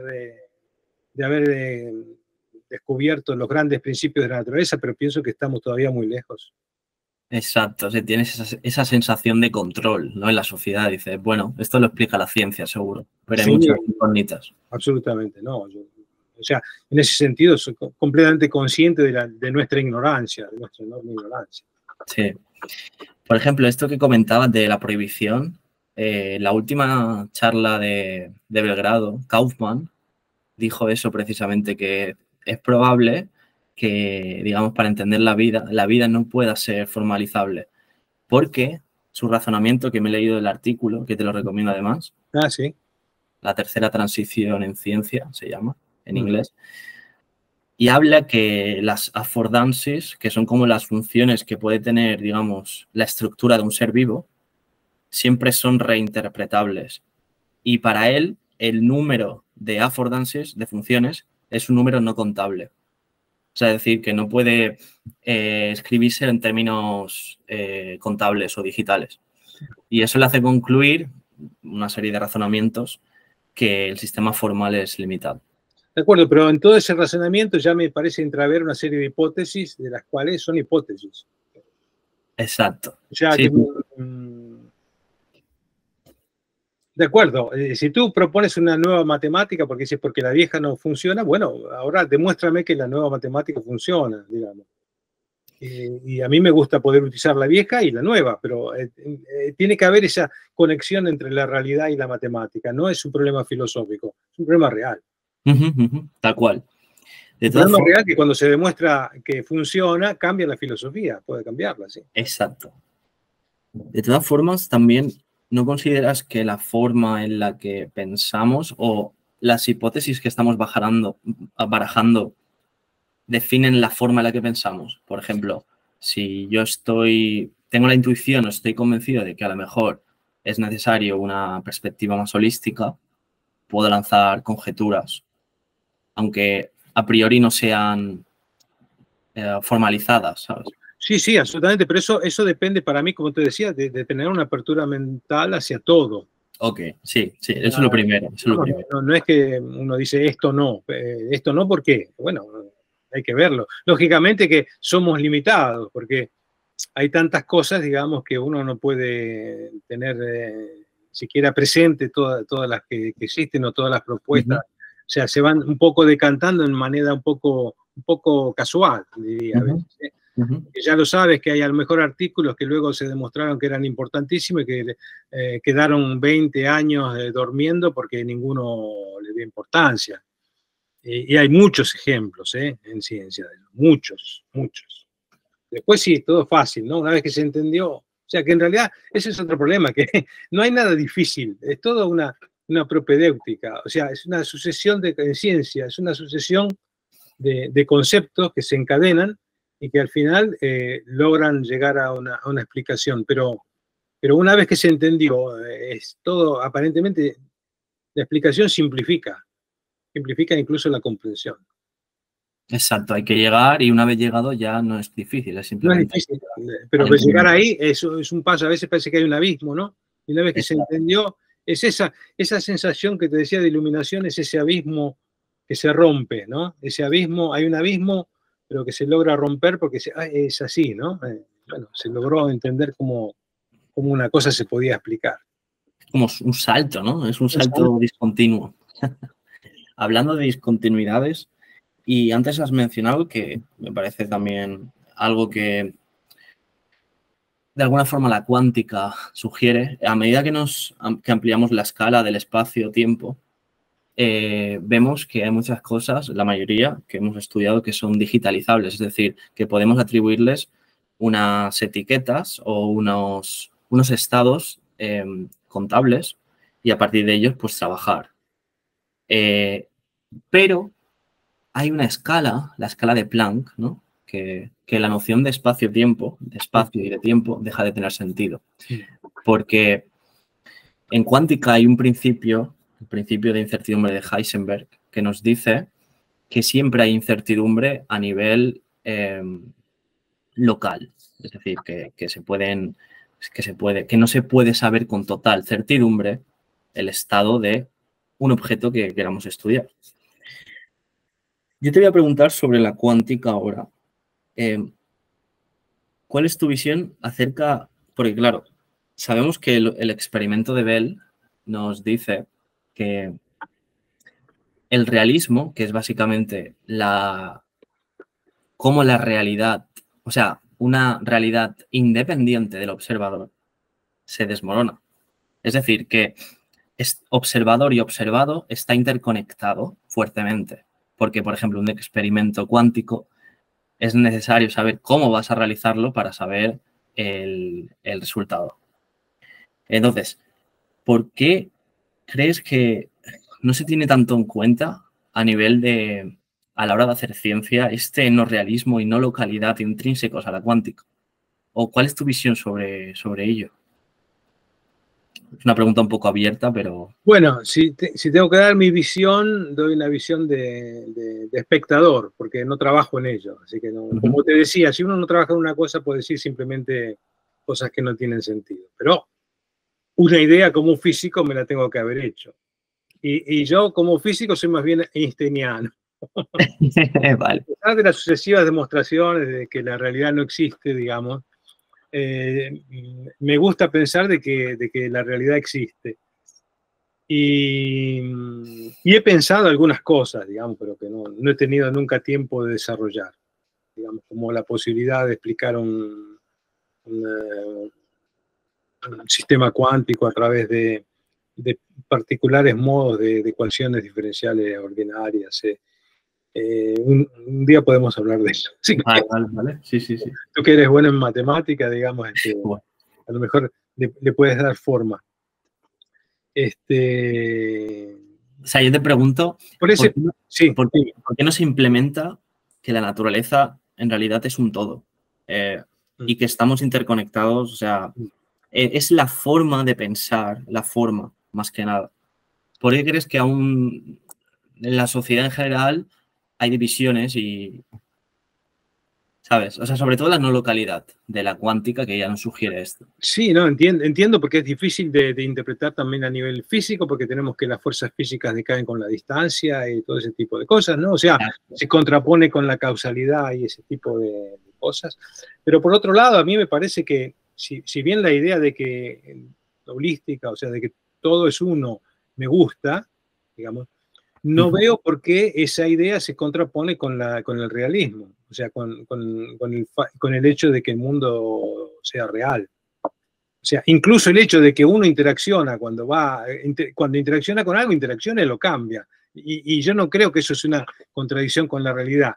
Que no tengamos la posibilidad de explicarlo teóricamente es otro aspecto, digamos, ¿no? O sea, que no podamos explicar de una manera que llamamos determinística, ¿no? Que nosotros llamamos determinística, pero un determinismo no es que está el problema del sistema cerrado y el sistema abierto, ¿no? El determinismo, si lo aplico realmente, lo tengo que hacer en un sistema abierto, no en un sistema cerrado. Exacto. En el sistema determinado yo digo, aplico esto, mido esto, pero estoy yendo de afuera. El afuera no existe, ¿no? Si pensamos en el mundo como uno solo. Entonces, siendo local. Que cuando yo voy a interactuar con algo, lo modifico, es natural, pero eso no implica que eso no sea real. O sea, que la realidad la creo yo en el momento que mido. No me gusta esa idea. Desde ya, te digo, lo digo desde afuera porque nunca trabajé en ello, así que puede ser que sea cierta y que tengan razón, pero no me convence interiormente. Eso es solo a un nivel así intuitivo, no me convence. No me convence que la realidad necesita de nuestra medición para volverse real. Claro, eso implicaría que hubiese un ingrediente, ¿no? Un ingrediente. Porque la realidad es malvada a veces. Entonces, no sé, es malvada y persistente, digamos. No depende de que yo la mida, está ahí. No depende de ti eso. Ojalá. A lo mejor la pudiera modificar con sola... Hay un experimento de Wheeler que se llama retrocausalidad, que, por ejemplo, al medir un fotón, si ese fotón nos imaginamos que viene de una galaxia lejana, el hecho de medirlo automáticamente dice qué propiedades tenía el fotón hace millones de años. O sea, eso es un ejemplo, por ejemplo, de la influencia de la medición. Bueno, este es el problema de la medida en cuántica también, que ha habido un montón de interpretaciones. O sea, es algo que es... Estoy de acuerdo, no, conozco que existen todos estos experimentos para demostrarla, que aparentemente son locales, pero a mí no me sorprende que un universo holístico sea no local, ¿no? O sea, el problema es es la evolución de este universo.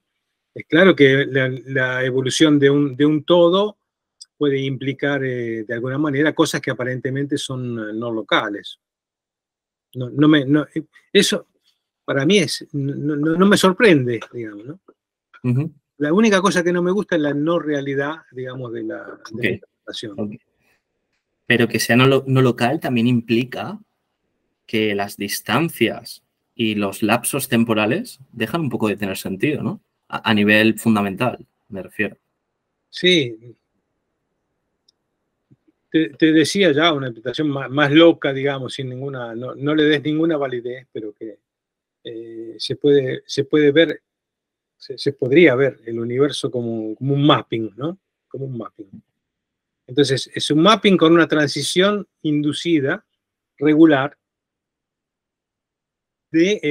con un intervalo, digamos, natural de tiempo, que determina, por otro lado, la velocidad de la luz en el vacío, ¿no? Porque, digamos, hay un único intervalo, una única unidad de espacio, una única unidad de tiempo. Y entonces, ese mapping, instantáneamente lo que cambia es o sea, uno lo puede interpretar de dos maneras, como que es algo que cambia en el tiempo, una evolución temporal, o que es simplemente un cambio en el espacio. Y es simplemente una evolución completamente espacial. O sea, no las veo contradictorias, veo que uno puede observar la misma cosa como mirando la pantalla del ordenador en este momento. O sea, yo puedo interpretar ahora, tú te estás moviendo, estás asintiendo con la cabeza y esa es la evolución temporal. Pero yo simplemente puedo ver que los píxeles cambian con un mapping, que es exactamente eso, porque es un mapping de 50 o 100 ciclos al segundo, cambian de posición. Y ese cambio de posición, en realidad, no es otro píxel el que está iluminado, no eres tú el que te está moviendo, ¿no? Sí. Yo tengo la ilusión perfecta de que tú te estás moviendo, pero lo que estoy viendo es el cambio de posición de un píxel, como un mapping elemental. Y yo podría interpretar todo esto si yo no lo hago a través de la vista y de la interpretación de que hay una forma que la puedo identificar y que esa forma cambia en el espacio y todo lo demás, lo puedo interpretar simplemente matemáticamente como un cambio de posición y de valor de ciertas entidades que están fijas en el espacio, ¿no?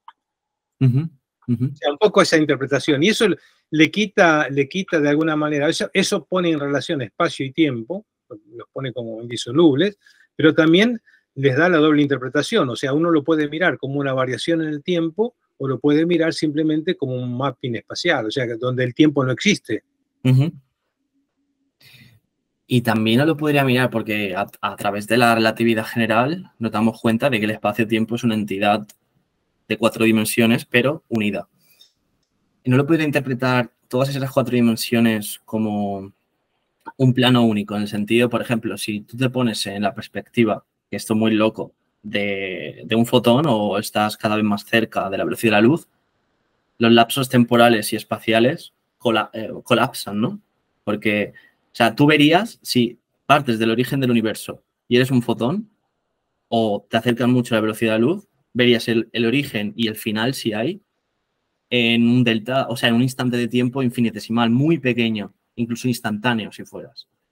O sea, también el mapping, y de aquí viene también el principio holográfico, no sé si suena, es el principio de que podría ser que toda la información que vemos y el conocimiento en realidad pudiera describirse en una dimensión inferior, en 3 dimensiones o en 2. Bueno, esto viene de los agujeros negros, ¿no? Sí. Son otras bestias celestiales. No, pero es interesante porque uno puede precisamente describir lo que hay en el interno de una esfera con las condiciones en la esfera, sobre la superficie. Sí. Bueno, vamos a ir acabando, si te parece. Vamos a hablar de la belleza y el amor. ¿Vale? Dejaste lo más difícil para lo último, cuando ya estoy cansado. A ver, digo, para ti la belleza es objetiva.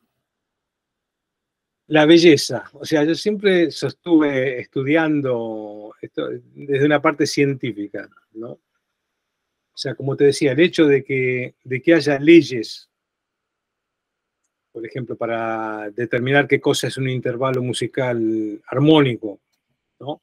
O consonante, qué cosa es un intervalo musical disonante. O sea, el hecho de que haya leyes no lo quiero recalcar porque es muy importante, no quita nada a la creatividad. Pero hay leyes. Ahora, ¿esas leyes de dónde vienen?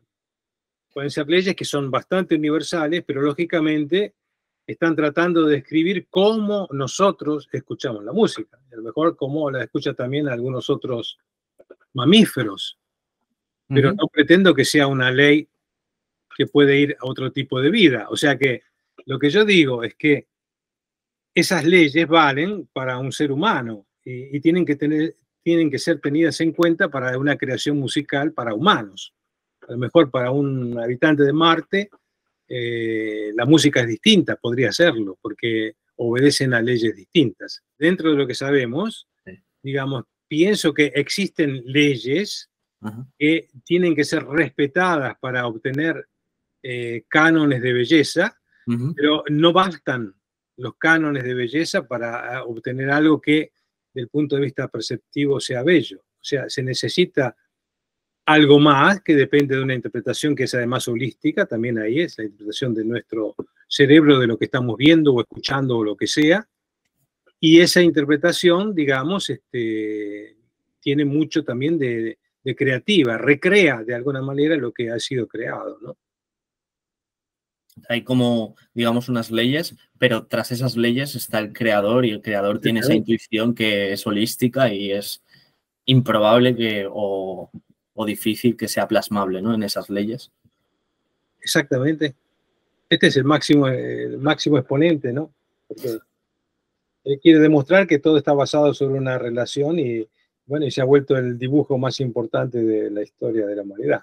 El hombre vitruviano. Sí, y además cómo se ve la creación, porque el modo de pensarlo, de hacerlo, ¿no? Estéticamente, depende de una creatividad que no tiene nada que ver con la unidad de medida que está abajo, la creatividad para dibujar ese hombre, ¿no?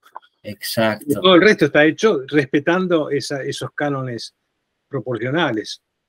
ahí está plasmado, ¿no? La relación entre las leyes y el creador, que tiene esa creatividad. Sí, exactamente. Qué bueno, sí, sí. Vale, amor. ¿Crees que el amor es fundamental? Y la inteligencia artificial podrá amar. Son dos preguntas para ir a Bueno, el amor no sé lo que es, o sea, habría que primero definir lo que es, porque creo que muchas veces se confunde, me parece, a lo largo de la experiencia de vida, el amor con el amor propio, ¿no?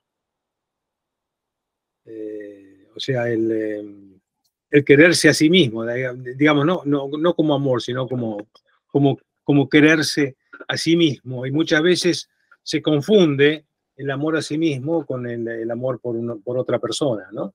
Sí.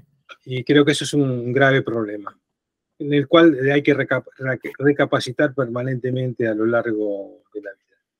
Ajá. Luego está un fenómeno que puede ser el enamoramiento, ¿no? Que el enamoramiento puede ser una sensación de iluminación incluso, que puede tener que ver sí, con dos entidades, llamémosla, ¿no? Para no andar en contra de los problemas hoy de identidad sexual que existen en el mundo, digamos, ¿no? Porque ya esto había sido analizado por los griegos. Y los griegos en realidad decían que cada uno de nosotros era parte de una unidad que se había dividido, ¿no? Y por eso, cuando una persona encontraba la otra mitad, por eso de ahí viene Sí, la otra mitad, sí, sí, viene de sí. la época de los griegos, ¿no? Y esa En el otra mitad podía banquete, ser ¿no? un hombre, o sea, dos hombres o dos mujeres, un hombre o una mujer, o sea, había todas las posibilidades, pero era la otra mitad y había un reconocimiento que es anímico. Entonces, yo creo en ese amor anímico, que es un poco como la intuición científica, es otra cosa, pero es una expresión de lo mismo. O sea, es algo que lleva a una empatía muy fuerte que trasciende lo racional, que trasciende incluso lo físico, El espacio-tiempo. trasciende un poco todo. Entonces, posiblemente esa sea para mí la mejor expresión del amor. Es una empatía, digamos, entre dos entidades que no sé cómo definirlas mejor. Sí, porque todos lo sentimos alguna vez en nuestra vida, el enamoramiento, casi todos, pero es difícil describirlo, muy difícil hacerlo tangible. Vale, pues para acabar, ¿cuál es para ti el sentido de la vida? Bueno, esto también es una cosa complicada, porque el sentido de la vida creo que depende de cómo uno fue criado, de la familia en la que vivió, Sí, de las oportunidades que tuvo, de los fracasos, de los éxitos, de la vida sucesiva y demás. Pero en mi caso, yo creo que tengo una visión, digamos, del sentido de mi vida, no de la visión de la vida, porque probablemente tenga un sentido que puede ser convergente, ¿no? Pero distinto la vida de cada uno de nosotros. Y yo creo que, no sé si se sabe, pero hay que buscarlo. O sea, creo que es necesario no resignarse a vivir. O sea, creo que es necesario buscar ese sentido de la vida que es la verdadera vida. Y ese sentido de la vida me parece que viene dado por aspectos que son muy parecidos a eso de la creatividad científica, la creatividad artística o el amor. O sea, son sentimientos que uno lleva dentro, pero que tiene que, digamos que, no esconder, o sea, abrirse para escucharlos y ver si se pueden realizar durante la vida. Yo todavía tengo uno, digamos, importante. Veremos qué pasa, porque aprovecho para contarte esto como última cosa, porque es una constante realmente que me sorprende a mí mismo, ¿no? O sea, a través de mi vida siempre ha habido determinados momentos en que, oh, me gustaría esto, ¿no? Me gustaría hacer esto, me gustaría, o sea, siempre como proyectualidad, ¿eh? Siempre como proyectualidad, como... En el futuro. Como, sí, de futuro y ganas de hacer. Vale. ¿No? De hacer, de hacer. Con un sentido, como te decía, con un sentido también social también, ¿no? Sí. Y la cosa curiosa, que estas cosas, siempre se me ha presentado la oportunidad, no sé por qué. Siempre, de todas ellas, de todas ellas. Y son tantas, son tantas. Un día las podría hacer, bueno, tantas, lógicamente uno no tiene cientos de proyectos en la vida, pero sí, unos cuantos. Y todos ellos se han de alguna manera realizado. Wow. El último que vale la pena, a lo mejor si quieres que te lo cuento como anécdota, sí. Como experiencia de vida, que siempre me venía la idea de hacer algo en relación al código genético, ¿no? Hacer algo con la física, la matemática, el código genético. Y tanto es así que cuando yo estaba en el laboratorio de Bolonia, antes de la experiencia de Venecia, sí. Muchas veces me iba a la biblioteca de física, porque en la biblioteca de física recibía, era una época que todavía no se hacía todo por internet, se estoy hablando de cuántos años atrás, y recibían el Journal of Theoretical Biology. Entonces yo cada tanto me iba a la biblioteca y me leía, y me informaba de eso. Bueno, y pasaron muchos años, después hice la experiencia de Venecia, y a un cierto momento digo, bueno, esta es una de las cosas, que yo he pensado que quisiera hacer, pero que nunca voy a hacer. Porque ya ha pasado mucho tiempo, ya tengo muchos años, es difícil que yo pueda realmente hacer una contribución ahora como quisiera en este campo. Este era un objetivo científico, ¿eh? Los otros no necesariamente son científicos.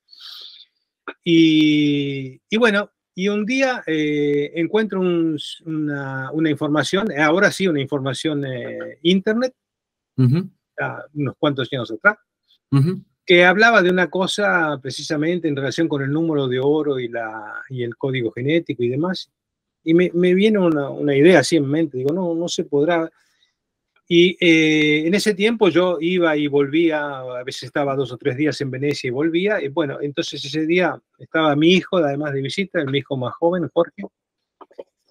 Y en el tren me pongo a tratar de desarrollar esta idea. Y en el tiempo del viaje del tren a Bolonia, antes de llegar a Bolonia, encuentro la solución del problema, que es la solución que tengo publicada, que ha dado origen a 20 años de estudios sobre el código genético. Como curiosidad, le había comprado un recuerdo a mi hijo, ¿no? Que estaba de visita acá porque estaba ya viviendo en España. Sí. Y el recuerdo que le había comprado era un pequeño Ganesh. ¿Sabes cuál es el Ganesh, no? El dios elefante. ¿Qué es? El dios elefante de la India. Vale, vale. Sí. Pero lo que se dice que es el dios de las cosas que comienzan. Lo tenía en la cartera para regalárselo a mi hijo, ¿no? Y en 2 horas de tiempo, digamos, se colapsó años de pensar, no de hacer, porque nunca hice nada concretamente. La primera vez que hice algo concretamente fue ese viaje en tren. Y en ese viaje en tren encontré las bases, porque después, lógicamente, esto se desarrolló mucho tiempo. En esas 2 horas de tiempo menos, encontré esta idea matemática de cómo describir código genético, que todavía funciona y funciona muy bien, que tiene mucho para extraer. Es increíble, ¿no? Cómo colapsó todo. Es increíble, sí, pero la idea de hacer esto, yo la tenía en la mente. Sí. Y había llegado, analizándola conscientemente, había llegado a la conclusión de que la tenía que desechar, porque en mi opinión ya era tarde como para empezar una cosa de ese tipo. Y ya ves, los hechos incluso de ahora demuestran que no fue así. Así que yo creo que también uno debe tener una cierta... Sí. A veces es difícil porque las cosas son difíciles o porque hay contratiempos o todo lo que uno quiera, pero creo que uno siempre tiene que mantener una cierta confianza en que el modo en el que uno ve el mundo encuentra siempre una manera de expresarse, ¿no? ¿Tú le das algún sentido a eso? Sí. Le das sentido. Sí. Sí, sí. No local, del tiempo. Sí. No me pongo a analizar. ¿Sí? No, ya. O sea, es un sentimiento, digamos. Digamos que es un sentimiento y es así. Pues a seguir con ese sentimiento, porque creo que nos hace tener esa ilusión inherente a la vida, ¿no?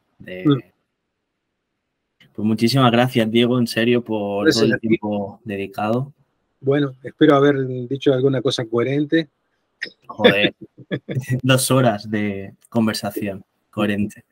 Nada, muchas gracias. Y si quieres decir algunas últimas palabras a los oyentes sobre algún personaje que te haya gustado o simplemente alentadoras, pues este es tu espacio. No, bueno, primero que esto podría ser la oportunidad para que podíamos profundizar a lo mejor alguna cosa que vemos que vale la pena, digamos, profundizarla, porque lógicamente uno dice frases y cosas, experiencias que son, al final son superficiales en el sentido que uno no se puede, para profundizar un tema hay que dedicarle más tiempo. Sí. Y como, digamos que haciendo una... O sea, no me siento, digamos, capaz de dar consejos a la gente, ¿no? Porque primero me tengo que aconsejar a mí mismo. Pero sacando una especie de todo lo que hemos discutido, ¿no? Sacando una especie de conclusión, digamos, de lo que hemos visto, probablemente sea importante, digamos, escucharse a sí mismo, ¿no? Un consejo que me puedo dar a mí mismo, o sea, tener confianza en esa voz interior que puede expresarse en tantas maneras distintas, ¿no? Como dijimos, conocimiento científico, puede ser amor, puede ser proyectos de futuro, puede ser lo que querramos. Pero existe y hay que tener confianza y hay que tratar de escuchar esa voz interior y tratar de encontrar el camino para realizarlo. Ese camino, como te decía una vez, existe ese libro de Borges que se llama El jardín de los senderos que se bifurcan, ¿no? Entonces es como que en la vida, debido a esa infinita complejidad de la vida, a cada instante nos encontraríamos en una infinidad de caminos posibles para seguir. Entonces tenemos que elegir, lo hacemos continuamente, aunque no nos demos cuenta, estamos continuamente eligiendo un camino en la vida. Y creo que lo que podemos tratar de hacer es tratar de usar esa voz interior como guía para el camino que tenemos que elegir en cada momento de la vida. Y aparentemente en ese laberinto infinito es como que las oportunidades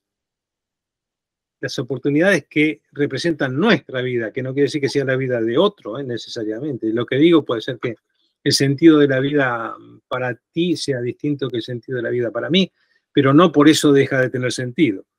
Entonces, en el jardín de senderos que se bifurcan, que se me presenta, tengo que tratar de seguir esa voz interior que me dice cuál coger en cada momento. Y sobre todo esto, además, hay momentos que son indiferentes, ¿no? Si yo me siento en el diván a ver la televisión, bueno, ahí no tengo mucho para elegir. Más que cambiar el canal, que tampoco tengo mucho para elegir.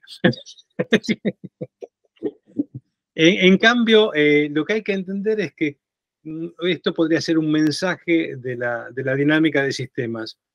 El mensaje de la dinámica de sistemas es que no es cierto que millones de mariposas causan huracanes. Es una frase mal dicha y mal entendida. Exacto, sí. Se necesita que el sistema sea crítico, o sea, que esté propenso a cambiar, llamémoslo de esa manera. Cuando un sistema está a punto de cambiar, entonces ahí sí las decisiones son importantes porque pueden determinar una salida, digamos, o una salida completamente distinta. Y yo creo que hay esos momentos críticos en la vida Y ahí es muy importante que uno escuche la voz interior, en los momentos críticos. Porque una mariposa, ahí en ese momento sí puede crear un huracán o no. Y depende un poco de nosotros cuál camino seguir. No podría haber mejor final, Diego. Muchísimas gracias. La verdad es que he aprendido bastante, sobre todo con estas últimas palabras, este resumen sublime que has hecho. Y nada, un fuerte abrazo, Diego. Gracias a ti, gracias a ti.